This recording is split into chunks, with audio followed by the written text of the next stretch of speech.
اعوذ باللہ من الشیطان الرجیم، بسم اللہ الرحمن الرحیم۔ بہت اہم سوال، کسی بھی مسلمان کے لیے اس کا بنیاد کیا ہے؟ ایمان کے بارے میں اللہ تعالیٰ نے ہمیں بتا دیا ہے کہ اگر ذرہ برابر بھی کسی کے اندر ایمان ہوگا تو اس کو وہ جنت جائے گا، یہ چیز ہم کو معلوم ہے۔ اب ایمان کہتے کسے ہیں؟ سب سے بڑا سوال ہے ایمان کہتے کسے ہیں؟ ایک حدیث جس میں بتایا گیا، ابن ماجہ کی حدیث ہے، حدیث نمبر 61، صحیح حدیث ہے، جس میں بتایا گیا کہ صحابہ سب پہلے ایمان سیکھتے، پھر قرآن سیکھتے، اور پھر قرآن سیکھتے اور ایمان ان کا اور بڑھتا اس ذریعے سے۔ تو اس میں سب سے پہلا پوائنٹ یہ بتا دیا کہ ایمان کسے کہتے ہیں اور ایمان کیسے بڑھتا ہے، یہ بتایا گیا۔ اب دیکھیں، ایمان جو ہے نا، سب سے پہلے ایمان کو سمجھنے کے لیے اس کا بیک گراؤنڈ، اس حدیث کی بیک گراؤنڈ، کسی بھی چیز کو سمجھنے کے لیے اللہ تعالیٰ نے سب سے پہلا شرط رکھ دیا، تدبر لفظی آتا ہے دبر سے، ٹھیک ہے، دبر سے لفظ آتا ہے، جس کا مطلب ہے کہ اس کے پیچھے کیا چل رہا ہے، بیک گراؤنڈ کیا ہے۔ تو اب اس حدیث کا بیک گراؤنڈ کیا ہے؟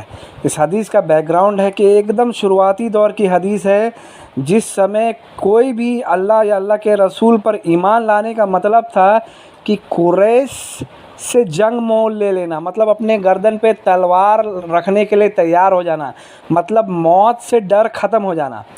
اور دیکھیں، اس حدیث کے حساب سے یہ بھی پتہ چل رہا ہے کہ اس وقت ایمان کا سب سے پہلا تقاضا ہی یہی تھا کہ اگر تم ایمان میں داخل ہونا چاہتے ہو، اسلام کے بعد ایمان میں داخل ہونا مانے مسلمان بننا ہے، تو تم کو موت سے ڈر ہٹا دینا ہے، مرنے کا خوف ختم ہو جانا ہے۔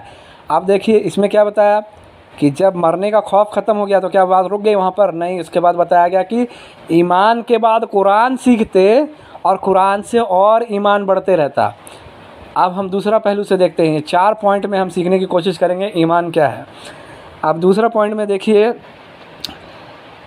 آپ کو سورہ عمران آیت نمبر 173 میں ملے گا کہ لوگ آتے ہیں اور صحابہ سب کو خبر دیتے ہیں کہ تمہارے خلاف فوج جمع کیا جا رہا، دشمن جمع ہو رہے ہیں، تو تم اللہ سے ڈرو۔ تو اس میں فزادہم ایماناً، ٹھیک ہے، کہ ان کا ایمان اور بڑھ جاتا اور وہ کہتے حسبنا اللہ و نعم الوکیل، کہ اللہ تعالیٰ ہمارے لیے کافی ہے، اللہ تعالیٰ ہمارے لیے کیا ہے؟ کافی ہے، ہم کو کسی سے ڈرنا نہیں ہے۔ اور یہی چیز آپ دیکھتے ہیں ہارون علیہ السلام اور موسیٰ علیہ السلام کے ٹائم میں، صرف ایک نشانی جادوگر دیکھتے ہیں اور کیا کہتے ہیں؟ ہم موسیٰ علیہ السلام اور ہارون علیہ السلام کے رب پر ایمان لے آئے۔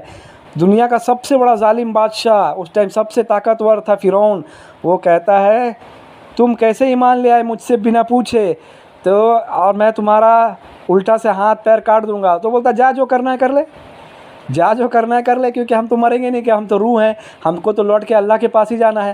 تو یہ ایمان کا سب سے پہلا تقاضا ہے، پہلا تقاضا، یہ سوچئے کہ یہ سب سے پہلا تقاضا ہے ایمان کا۔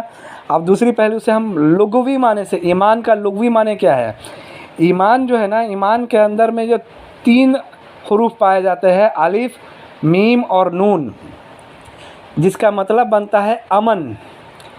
ایمان کہاں سے آیا؟ امن سے۔ اب دیکھیے، انسان امن میں کب ہوتا ہے؟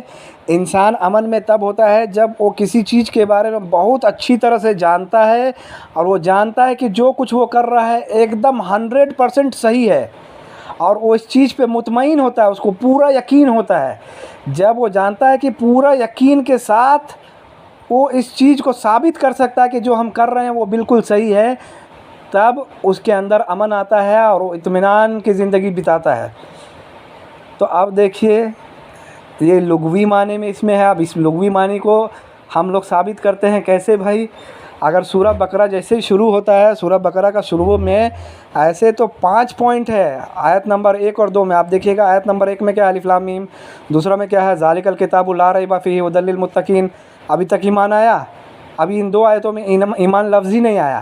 اب تیسرا آیت میں دیکھیے گا، ایمان کا لفظ آ رہا ہے الذین یؤمنون، یہاں پر ایمان آیا۔ تو ایمان میں داخل ہونے کے لیے 5 ورڈ، 5 کلمہ پہ زور دیا گیا ہے، 5 پوائنٹ ضروری ہے۔ پہلا پوائنٹ کیا ہے؟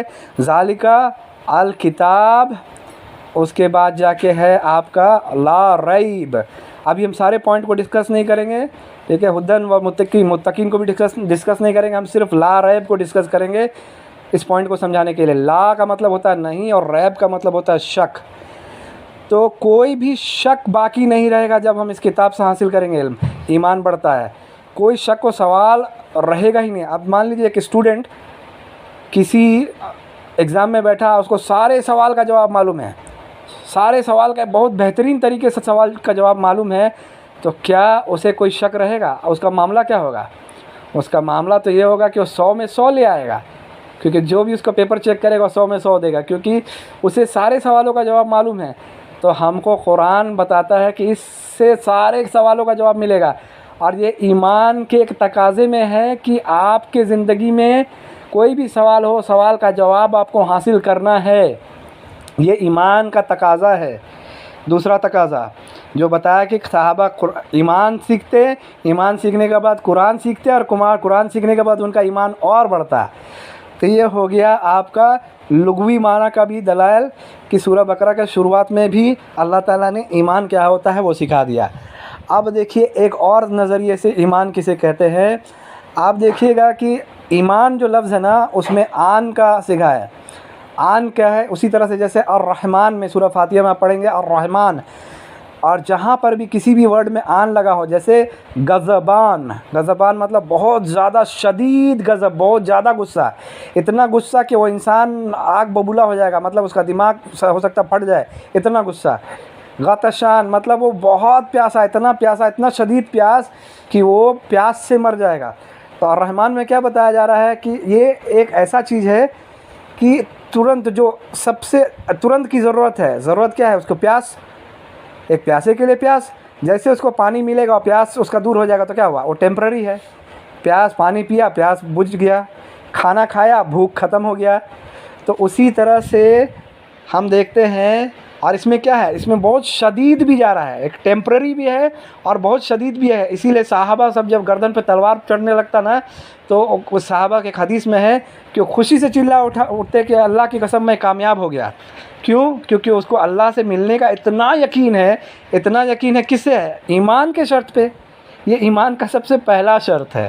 تو ایمان انسان کے اندر اتنا یقین بنا دیتا ہے نا کہ وہ صرف مانتا ہی نہیں ہے، اس کو جانتا بھی ہے اور اس کو ثابت بھی کر سکتا ہے۔ یہ ایمان کا تقاضا ہے۔